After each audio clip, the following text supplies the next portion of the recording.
Hi everyone, welcome back to Wacky Sacky Literature Club. Wacky Sacky, nice. Oh, thank you. It's your line, Joe. Right. Oh, real quick. I was gonna tell you. yes. I've been getting into the .exe games, and none of them are really scary.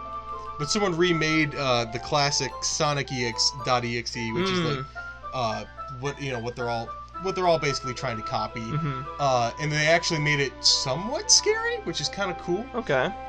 Which also that reminds me of like one of my favorite lines. It was one of those like dumb 3M challenges, and they were trying to be like, oh, we summoned Sonic.exe, and then they go up to him, and the girl's like, ah, he's naked, and he to which the guy replies, he's not naked, he's just built different.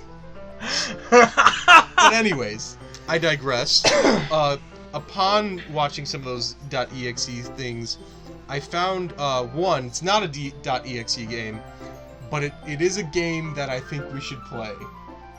Someone is making a Thomas the Tank Engine horror game where Thomas the Tank Engine has spider legs and he chases after you.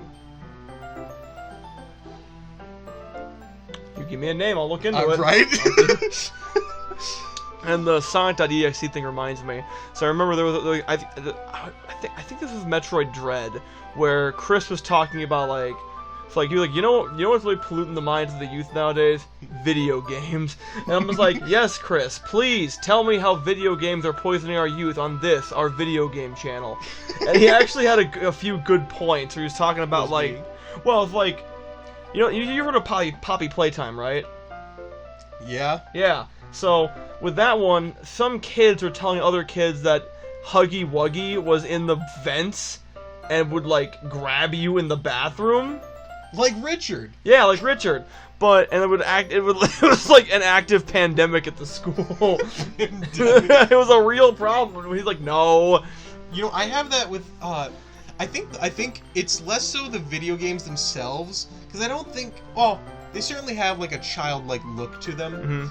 But I think the main issue is like all the kids channels on YouTube that use those character assets, but they don't use them like in the way of the games. Like, so I had the same thing with my nephew, where he was seeing like in a bunch of these like kids channels them using the characters like Poppy or like Freddy Fazbear or Baldi, and so he just calling Baldi a horror game is a bit of a stretch.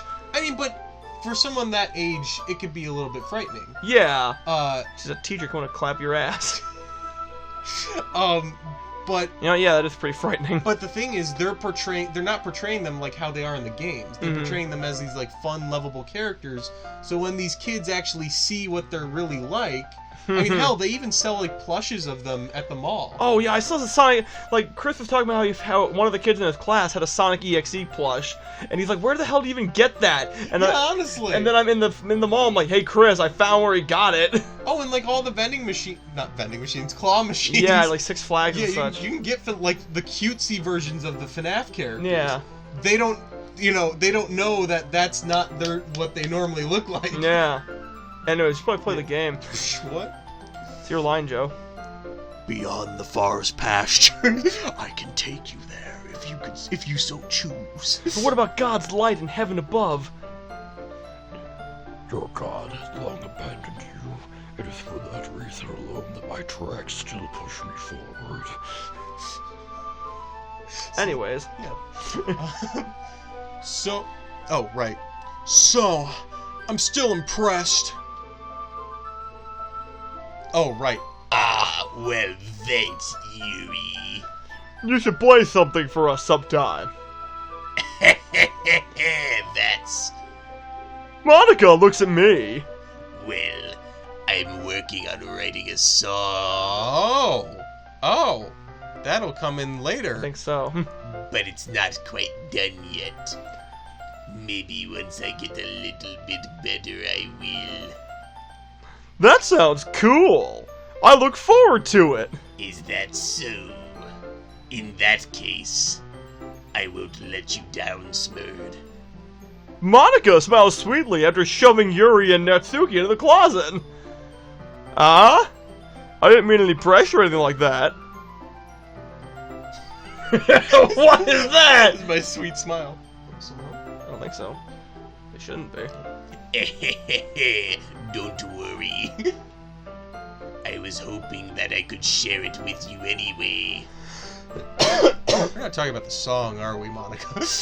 I guess that's why I've been practicing so much recently. I see. I'm not sure if Monica was referring to the whole club, or just me. In that case, best of luck. Thanks. So, I didn't miss a thing, did I? Not really. I choose not to bring up anything that's the three of us talked about. Monica's sucked into the void. Besides, Natsuki already run off into the closet.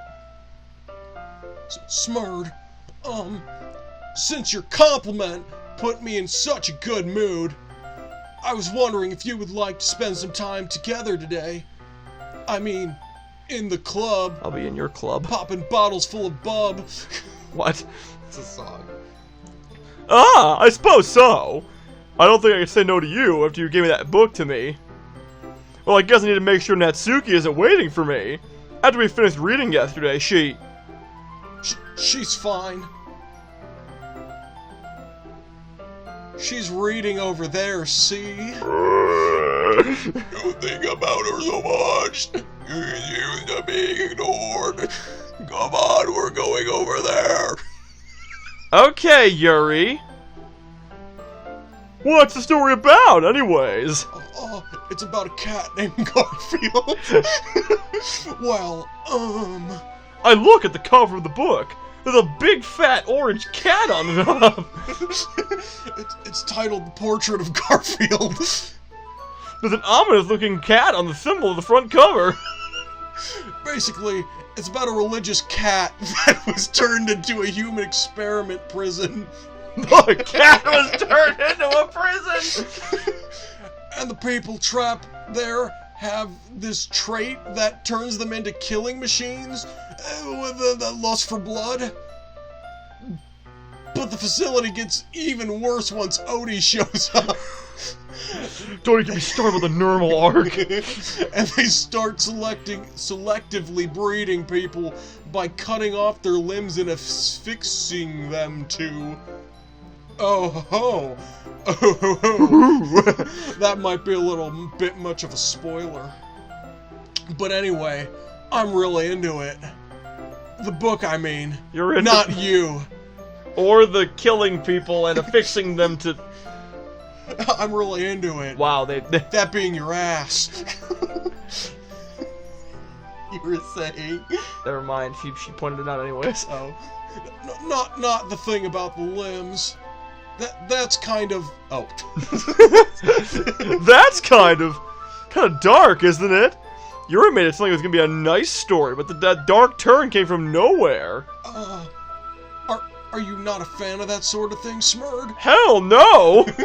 No, it's not that. I mean, I could definitely enjoy those kinds of stories, so don't worry. I thought I had a fellow Gar fan amongst me. I hope so. Yeah, I totally forgot that Yuri's into those things. She's so shy and recluse from the outside, but her mind seems to be completely fucked up. I totally forgot that Yuri was into mass breeding and affixing limbs to people. Oh my god, we're gonna read Human Centipede? It's just that kind of story. It's the kind that challenges you, like the sentences for Joey, to look at life from a strange new perspective. When horrible things happen, it's not just because someone wants to be evil. But because the world is full of evil, horrible people, and we're all worthless anyway. And suddenly... I'm rambling, alright? Not again. I like how we each have our own very different interpretation of what those black words mean. Honestly, I'm so sorry. Hey, don't apologize. I haven't lost interest or anything. Well, I guess it's alright then. but I feel like I should let you know that I have this problem. You know, this demon possesses me every I time. misread the word books. What do you think it said? What do you think of the other words that has B-O-O in it? No, Eric, weren't you? It's just a little show and tell for the class. I would enjoy a show and tell of those. Of books. Books. Strictly books. Yes, I love books. I love huge books. Massive books. What happens next? Full of words. Anime girl walks in with even bigger books. Well, when I let things like boobs and writing fill my thoughts, My Okay. whole body. I get kind of I kind of forget to pay attention to other people. So I'm sorry if I end up saying something strange. Just don't put my whole hand in your mouth. Don't put my whole hand in your ass. And please stop me if I start talking too much. That's... I really don't think you need to worry. That just means you're passionate about reading. The least I can do is listen. It's a literature club after all. You mean something strange, like when the demons possess you a second ago? That's not true. In fact... In fact, Oh. I might as well get started reading it, right? Whoa. Yes. I mean, you don't have to, but... What are you saying? Let me just get the book. Let me just get the boob. I can grabs under a boob, I quickly retrieve the boob. pulls her breast right off her chest. Smurd, what the fuck was that? That was the wrong voice. I quickly retrieved the book that I had put into my bag. Alright, it's fine if I sit here, right? The music cut out. I slip into the seat next to Yuri's. Yeah. Are you sure? You seem a little apprehensive. I'm sorry. It's not that I don't want you to. It's just something I'm not very used to.